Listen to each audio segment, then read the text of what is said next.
J'investis dans les cryptos pour être riche dans le futur. Paire de couilles dans le futal, ainsi soit-il. Mon bitcoin est mon couteau. Bienvenue dans l'émission Twitch, la première partie sur Multiversix, comme d'habitude. Je vais d'abord aborder le launchpad du token Zoxno et son lancement, faire un petit retour et un tout premier bilan, parce que c'est vraiment seulement depuis quelques jours, on va pas trop anticiper, faudra voir ce qui se passe au cours des prochains mois. On va aussi voir que le GLD surperforme assez largement l'ensemble du marché crypto, c'est plutôt rare depuis 2 ans, donc là on peut le souligner. Et puis je ferai un tour des actualités de Multiversix, d'une manière générale, notamment l'écosystème Solana là, qui est en train d'être intégré au WalletX Portal. Je ferai un petit point aussi sur Entity, sur Demiurgos, sur Tada, et je terminerai avec une interview du Crypto Daily. Il y a peut-être une petite alpha ou des petites informations croustillantes et assez bullish qui ont eu lieu pendant cette interview. Voici le programme. N'oubliez pas de mettre un like, de vous abonner, d'activer les notifications et tout ça. Donc d'abord, le retour sur le lancement du token Zoxno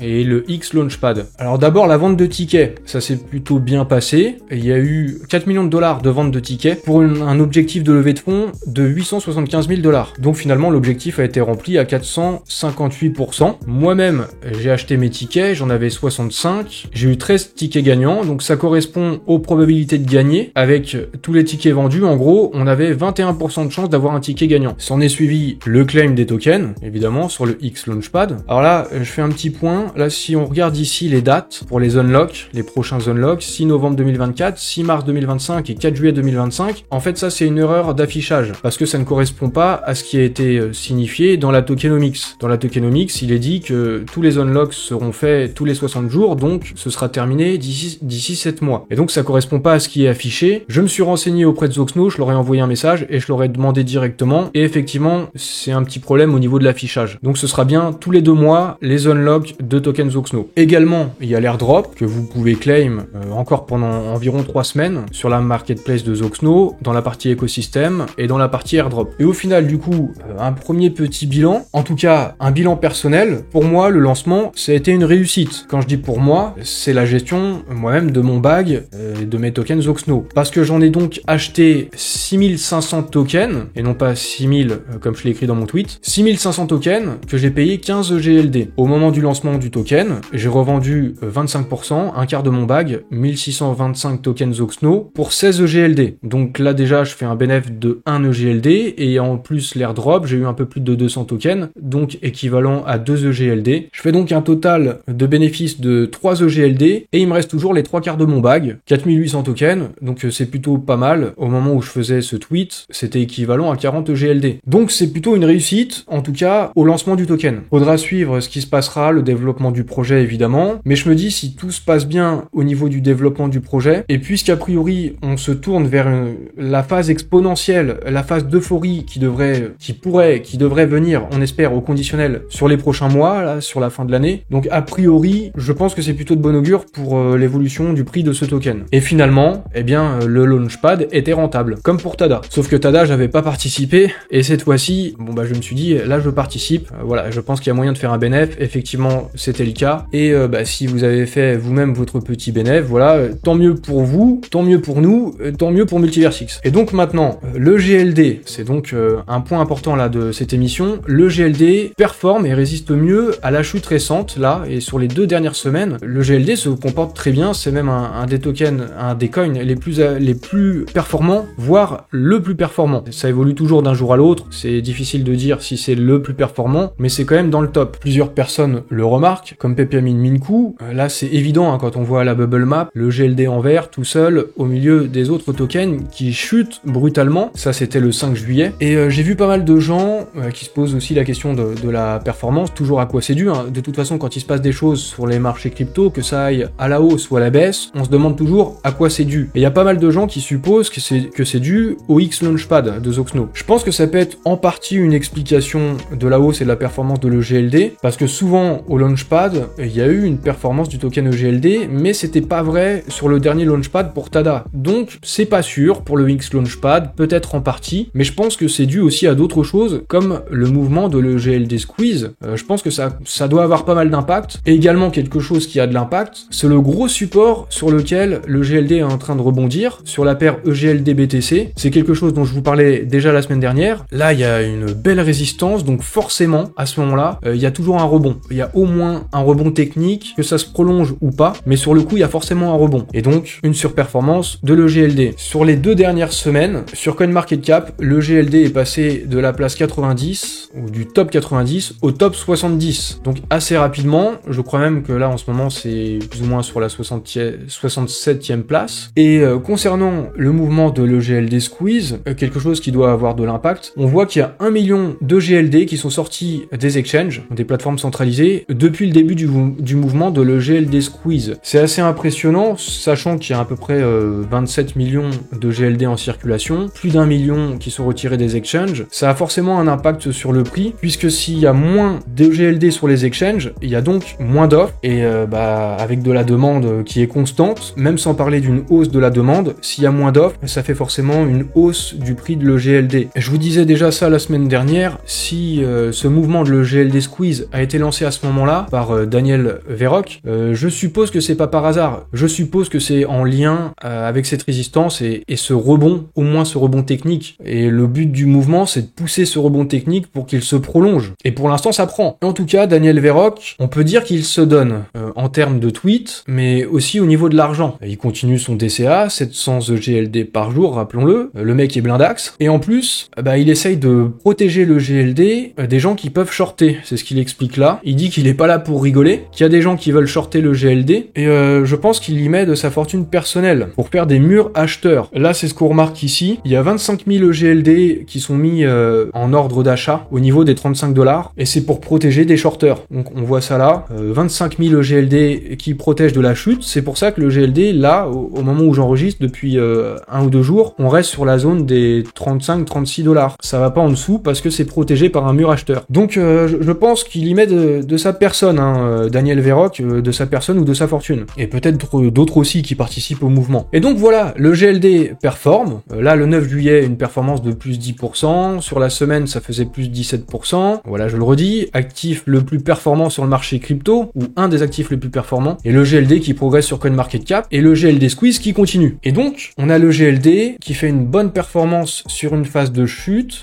du marché crypto dans son ensemble. Généralement, ce qu'on dit, et puis généralement ça se vérifie aussi, quand il y a des actifs qui sont performants ou qui résistent bien sur une phase de baisse du marché, eh bien quand il y a une reprise, ça fait partie des actifs qui performeront le plus. En général, c'est ça qui se passe, et donc ça pourrait être autour de le GLD. Donc là, c'est ce que fait remarquer X personnes. Et il demande presque, ou il se demande pourquoi les gros influx français sur X n'en parlent pas. Bon, en tout cas, moi j'en parle, et parlez-en aussi, voilà, faites-le savoir, voilà, on participe tous à ce mouvement, le GLD Squeeze, et on voit que pour l'instant ça marche bien, donc continuons. Et mettez des likes aussi, mettez des likes, commentez, etc. Comme ça pousse la vidéo, ça pousse l'algorithme, et ça fait savoir tout ça à tout le monde que le GLD surperforme. Et vous savez comment ça se passe, hein. Dans ces cas-là, les autres se disent, tiens, si ça surperforme, je devrais en acheter, ça participe à la hype, ça participe à la hausse participe encore à la hype, et voilà, il faudrait rentrer dans un cercle vertueux, je vous disais déjà ça la semaine dernière. Mais en tout cas, la surperformance actuelle, ça commence à se faire remarquer, là. Par exemple, c'est James Parker, c'est un analyste, voilà, il fait des analyses sur les charts, etc., il regarde les actifs, et là, il remarque que c'est bullish sur le GLD. Il y a d'autres personnes qui remarquent le GLD, là, c'est le docteur Martin Yelsbock, je sais pas si je prononce bien, mais du coup, c'est un chercheur, fait de la recherche apparemment dans le domaine de la blockchain, de l'IA, des neurosciences, et il semblerait qu'il s'intéresse à le GLD. Il a demandé sur X s'il y avait quelqu'un qui avait un contact du côté de Multiversix pour un webinar, pour un cours, pour ses recherches. Bon Benjamin, il a répondu tout de suite, envoie-moi un message privé, voilà, donc je ne sais pas pourquoi c'est, mais en tout cas, le GLD, Multiversix, je sais pas si c'est pour la tech, hein, peut-être là, puisque c'est un chercheur, mais Multiversix se fait remarquer. Et c'est quand même un compte qui a plus de 100 000 abonnés. Hein. Il y a d'autres influenceurs, là c'est Riddler, 47 000 abonnés, qui dit qu'il y a trop de gens qui dorment sur Multiversix, donc le mot est peut-être en train de passer. Il parle aussi au passage de Zoxno, puisque c'est sur la même période du X Launchpad. Il y a aussi Ted, je sais pas qui c'est, mais il a plus de 100 000 abonnés également, c'est un gros influx. Et il parle de Zoxno, donc aussi ça parle de l'écosystème Multiversix indirectement. Il est bien possible que pour parler de Zoxno, qu'il ait pu être payé. Je pense que c'est possible, mais bon, ça fait aussi partie des choses, je vous disais ça également ces derniers temps, pour que vos tokens, vos précieux tokens, qu'ils se valorisent, il faut aussi qu'ils aient de la visibilité, et donc ça passe aussi par du sponsoring, du marketing, etc. Il y a également un autre gros compte, 119 000 abonnés, et il parle aussi de Zoxno. Donc voilà, encore, je pense que ça doit être un tweet sponsorisé, mais c'est bon, ça fait de la visibilité. Je pense que si vous avez des tokens, vous crachez pas dessus. Et donc voilà, j'ai terminé sur la partie de la sous-performance de l'EGLD, et maintenant je fais le tour des actualités, et notamment là, une dernière toute fraîche. Je pense que ça va faire plaisir à pas mal de monde, ça. Et ça peut être à même d'amener du monde sur Xportal. Il y a Solana qui fait son entrée sur Xportal. Alors Solana, le sol était déjà présent là depuis quelques temps, on pouvait avoir du sol dans le wallet Xportal, mais là ça va plus loin, c'est le réseau Solana qui est intégré sur Multiversix, enfin sur Xportal. On peut maintenant utiliser nos sols pour top up sur la CB Xportal, donc pour faire des dépenses, voilà, pour payer dans la vie quotidienne. On peut alimenter notre CB en token sol. Il y a aussi 20 tokens de l'écosystème Solana qui sont intégrés sur Xportal, dont des tokens majeurs. Et puis, il y a 3 dApps du réseau Solana qui sont maintenant disponibles dans Xportal. Il y avait eu Ethereum récemment, et maintenant Solana, avec Jupiter, Raydium et Camino. Donc ça peut être à même d'amener des membres de la communauté Solana à utiliser Xportal, parce que, en tout cas du côté des Français, et puis au-delà, mais en tout cas au moins du côté des Français, je pense qu'ils sont au courant que le wallet, il est sécure pour la sécurité, c'est top. Et puis aussi l'ergonomie, l'expérience utilisateur. En tout cas de mon côté, j'ai suffisamment fait passer le message auprès de la communauté crypto française, et même s'il y a beaucoup de détracteurs, même si ça les fait chier, je pense que la plupart, ils sont au courant que Xportal, c'est probablement un des meilleurs wallets. Cette nouvelle-là, je pense que c'est de bon augure, et ça va faire quelques heureux. Je vais faire un petit tour là des actus, notamment Entity. Alors, je connais pas tout le détail, mais j'ai vu passer cette info, et il va être possible de faire du swap omni-chain grâce à Entity, du swap cross-chain. Alors c'est possible aussi sur Xportal. Je connais pas le détail exactement de cette info, j'ai pas eu le temps de me renseigner outre mesure, mais en tout cas vous pourrez le faire. Mais voilà, du swap omni-chain, réunir la liquidité de manière cross-chain, ils y travaillent. C'est pas encore disponible immédiatement, mais ça devrait venir. It's coming. Du côté de Demurgos, j'ai pas non plus creusé le sujet, mais j'ai vu passer la nouvelle. Alors Demurgos, c'est un projet, de mon point de vue, ça peut me sembler un peu bizarre. Ils font en même temps de la finance décentralisée et en même temps de l'entertainment. Ils produisent de la musique, j'ai cru comprendre, je crois, si je me souviens bien, et aussi des films. Et là, ce film, Wonder Coach, et il y aura des NFT associés à ce film. J'ai pas regardé les détails non plus, hein, mais bon, bah voilà, en tout cas, c'est quelque chose qui se passe. Sur l'affiche du film, il y aura Multiversix, et j'avoue, ça me perturbe un peu. Ce projet est focus sur n'est pas focus du coup, parce que ils sont sur des axes qui sont complètement différents et qui n'ont rien à voir les uns les autres. Moi, ça me surprend, je trouve ça un peu déstabilisant. Je sais pas où ça va mener, mais bon voilà, encore une fois, ça se passe sur Multiversix. Je vous passe la nouvelle, comme ça vous savez ce qui se passe. Du côté de Tada, le lancement de l'application est proche. Ils nous ont prévenu, les prochaines semaines seront intenses. Actuellement, sur la bêta, donc qui est privée, c'est pas accessible à tout le monde, c'est seulement pour les bêta-testeurs, l'appli est en maintenance. Ils nous disent que c'est la dernière maintenance. Là, il y a différents emojis. Là, on voit un téléphone. Le téléphone, je suppose que c'est pour signaler le lancement de l'application publiquement. Et là, le petit emoji du cadeau, je pense que c'est pour l'airdrop, parce que ça va intervenir probablement au lancement, peu de temps après ou au même moment que le lancement officiel et public de l'application Tada. Et il y a eu une mise à jour de la roadmap, et jusqu'ici on avait seulement un light paper. Maintenant il y a un white paper qui est disponible. Je ne l'ai pas vu, mais du coup il y a des détails sur le fonctionnement de la gamification. On apprend que l'application va être lancée ce mois-ci, au mois de juillet, donc là ça devrait être maintenant très proche. Et le buyback du token Tada va pouvoir démarrer. Donc là je dis dans ce tweet, c'est les choses sérieuses qui vont pouvoir commencer. Pourquoi les choses sérieuses? C'est parce que jusqu'ici,